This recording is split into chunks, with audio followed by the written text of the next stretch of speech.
मित्रांनो, एक साधा मास्तर, लहान पोरांना हातात पेन्सिल देऊन गणित शिकवणारा मास्तर, आणि पुढे बेक बे बेदुने चार मास्तर झाला मुलींचा दलाल, जेफ्री एप्स्टीन.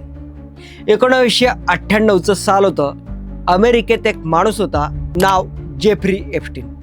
या माणसाने लिटल सेंट जेम्स नावाचं बेट विकत घेतलं, $8 मिलियन देऊन. म्हणजे आपल्या भाषेत सांगायचं तर 60 ते 65 कोटी रुपये. हे बेट कुठे? कॅरिबियन समुद्रात, युनायटेड स्टेट्स व्हर्जिन आयसलँडमध्ये. बाहेरून पाहिलं तर आहा, स्वर्ग म्हणतात ना, अगदी तसंच. निळशार पाणी, पांढरी शुभ्र वाळू, चारही बाजूंना हिरवीगार झाडं, मधोमध राजवाड्यासारखा बंगला, आजूबाजूला VIP लोकांसाठी वेगवेगळे विलाज, 2 मोठे मोठे स्विमिंग पूल, जिम आणि हेलिकॉप्टर उतरायला हेलिपॅड. कोणी पाहिलं असताना तर म्हटलं असतं ये हो ना. पण खरी गोष्ट वेगळी होती. या बेटावर 12 ते 17 वर्षाच्या मुली आणल्या जायच्या. हो, मुली, लहान मुली. त्यांची तस्करी केली जायची पैशासाठी, आणि नंतर त्यांच्यावर जे घडलं ते बोलायलाही लाज वाटावी असं. नमस्कार मित्रांनो, मी लक्ष्मीकांत आणि तुम्ही बघताय सॉर्ट आउट. इथं आपण डोकं फिरवणारी वादग्रस्त मुद्दे साध्या, सरळ आणि सोप्या भाषेत सॉर्ट आउट करून सांगतो. चारही बाजूला समुद्र. एकदा एक 15 वर्षाची छोटी मुलगी पाण्यात उडी मारून पळून जायचा प्रयत्न करते, पण तिला पटकन पकडलं जातं आणि तिचा पासपोर्ट हिसकावून घेतला जातो आणि तिला एखाद्या वस्तूसारखं वापरलं जातं. आजूबाजूच्या बेटांवरची राहणारी लोक या बेटाला वेगळंच नाव देतात. ते म्हणायचे हे बेट नाही, हे पेडोफिल आयसलँड आहे. म्हणजेच सोप्या भाषेत बाल लैंगिक शोषणासाठी वापरलं जाणारं बेट. आणि इथं कोण येत होतं माहिती आहे? जगातले सगळ्यात श्रीमंत लोक, मोठे उद्योगपती, राजकारणी आणि नाव ऐकून धक्का बसेल असे लोक. आता मुद्दा येतो, जेफ्री एप्स्टीन खरं कोण होता? ना हा कुठला मोठा उद्योगपती होता, ना कुठला राजघराण्यात जन्मलेला, ना त्याच्याकडे सुरुवातीला पैसा. हा माणूस ब्रुकलिनमध्ये शाळेत साधा शिक्षक होता, सरळ गणिताचा मास्तर, पगार साधा, राहणी साधी. आणि अचानक त्याचे दिवस पलटतात. अचानक नशीब फिरतं. कोणास ठाऊक? हा शिक्षक न्यूयॉर्कच्या श्रीमंत लोकांच्या पार्ट्यांमध्ये दिसू लागतो, आणि बघता बघता मुलांना शिकवणारा हा साधा शिक्षक अब्जाधीशांचा आर्थिक सल्लागार बनतो. अब्जाधीश कोणते? नाव ऐकून डोकं फिरेल. बँकर्स, उद्योगपती, राजकारणी, परदेशी राजे. आणि हळूहळू एप्स्टीनकडे पैसा वाहू लागतो. $600 मिलियन. भावांनो, आकडा लक्षात घ्या. $600 मिलियन म्हणजेच जवळपास 5,000 कोटी रुपये. कोणता धंदा, कुठली कंपनी? कोणीच सांगू शकत नाही.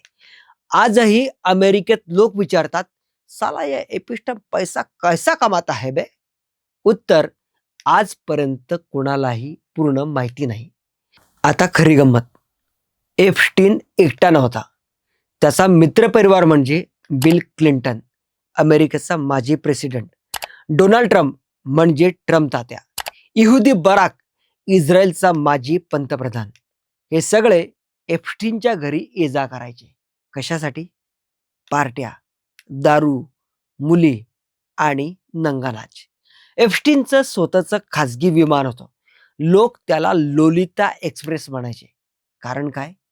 कारण या विमानातून अल्पवयीन मुलींना बेटावर नेलं जायचं.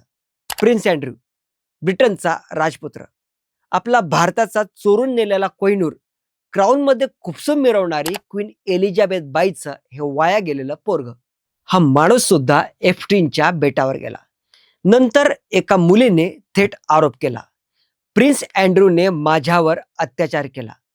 आजही ब्रिटनमध्ये हा विषय जिवंत आहे. स्टीफन हॉकिंग्स, हो, हा तोच महान सायंटिस्ट जो खुर्चीवर बसायचा आणि ज्याची साधी मान सुद्धा हलत नव्हती. त्याचं नाव सुद्धा एप्स्टीनच्या कागदपत्रांमध्ये येतं. आता प्रश्न असा आहे, हे लोक तिथे का जात होते? उत्तर सोपं नाहीये. सगळ्यात मोठा प्रश्न आहे, इतकं सगळं वर्षानुवर्षे चालू असताना FBI काय करत होतं? पोलीस झोपले होते का? की सगळे विकले गेले होते? भावांनो, एप्स्टीनला पकडायला FBI नाही, CIA नाही, एक 14 वर्षाची मुलगी कारणीभूत ठरली. Royal palm beach, Florida. March महिना, समुद्र किनारा. श्रीमंत लोकांची वस्ती आणि एका साध्या घरातली 14 वर्षाची मुलगी. ही मुलगी बंडखोर नव्हती ना, ती गुन्हेगार होती. ती फक्त गरीब होती. तिच्या शाळेतला एक मुलगा तिला सांगतो, एक श्रीमंत माणूस आहे, फक्त मसाज करायचा आहे, $200 ते $300 मिळतील. $200 म्हणजे तिच्या आई वडिलांचा आठवड्याचा पगार. ती मान्य करते. जेफ्री एप्स्टीनचं घर. दार उघडतं, हे भलं मोठं घर, भिंतीवर पेंटिंग्स, CCTV कॅमेरे आणि फार शांतता. एप्स्टीन स्वतः तिला भेटतो. आत गेल्यावर सगळं बदलतं. तो फक्त टॉवेलवरती असतो. तो म्हणतो, कपडे काढ. ती घाबरते, थरथर कापते आणि पुढे जे होतं ते मसाज नव्हतं, तो अत्याचार होता. 14 वर्षाची पोर, ना समज, ना ताकद, ना पळायचा मार्ग. एप्स्टीन तिच्यावर अत्याचार करतो, तिला पैसे देतो आणि धमकी देतो. कोणाला सांगितलं तर परिणाम वाईट होतील, लक्षात ठेव. पण ही पोरगी गप्प बसली नाही. घरी गेल्यावर ती आई वडिलांना सगळं सांगते. आईबाप हादरतात. दुसऱ्या दिवशी थेट पोलीस स्टेशन. पोलीस सुरुवातीला विश्वासच ठेवत नाही, कारण नाव मोठं आहे, जेफ्री एप्स्टीन, श्रीमंत आणि पॉवरफुल. पण एक अधिकारी मनावर घेतो. तो विचारतो, तुझ्याशिवाय अजून कोण कोण गेला होता? ती 2 नावं सांगते. त्या 2 मुली सापडतात. त्या आणखी 2 नावं घेतात. आणखी 2, आणखी 2, आणखी 2. चेन वाढतच जाते. काही महिन्यातच 35 अल्पवयीन मुली. सगळ्यांची स्टोरी सारखीच. टॉवेल, पैसा, धमकी आणि अत्याचार. भावांनो, हा अपघात नव्हता, हा व्यवस्थित केलेला प्लॅन होता. ही पिरॅमिड स्कीम होती. 2006 मध्ये FBI मैदानात उतरते. ऑपरेशन लीप इयर, 53 पानांचा report. Florida, New York, new Mexico. आरोप, इंटरनॅशनल सेक्स ट्रॅफिकिंग. 35 पेक्षा जास्त मायनर विक्टिम्स, डझनभर साक्षीदार. साधा माणूस असता तर आयुष्यभर जेलमध्ये सडला असता. पण इथे ट्विस्ट आहे भावांनो. जेफ्री एप्स्टीन जेलमध्ये गेला का? नाही. कारण पडद्यामागे खेळ सुरू झाला होता. अलेक्झांडर अकोस्टा, मियामीचा फेडरल प्रॉसिक्युटर. गुप्त करार झाला. एप्स्टीन फक्त 2 छोटे आरोप मान्य करतो. बदल्यात बाकी सगळे गुन्हे माफ. त्याचे साथीदार सुरक्षित. आणि सगळ्यात घाण गोष्ट, अरे पीडितांना सांगितलंच नाही.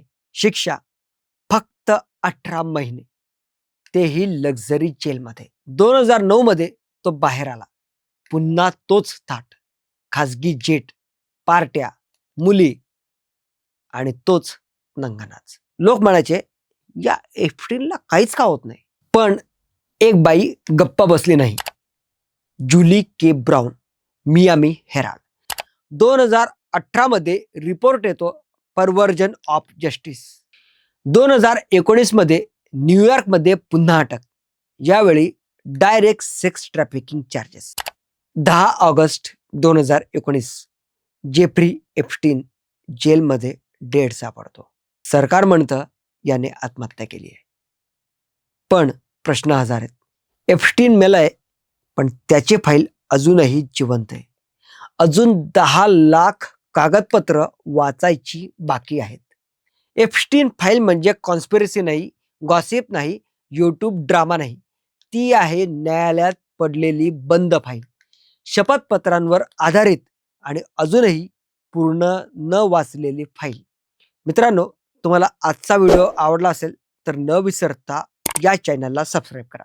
कारण इथे आपण डोकं फिरवणारे वादग्रस्त मुद्दे अगदी सोप्या भाषेत सॉर्ट आउट करून सांगतो. कमेंट बॉक्समध्ये सांगा तुम्हाला नेक्स्ट कोणता टॉपिक सॉर्ट आउट करून पाहिजे. भेटूया लवकरच.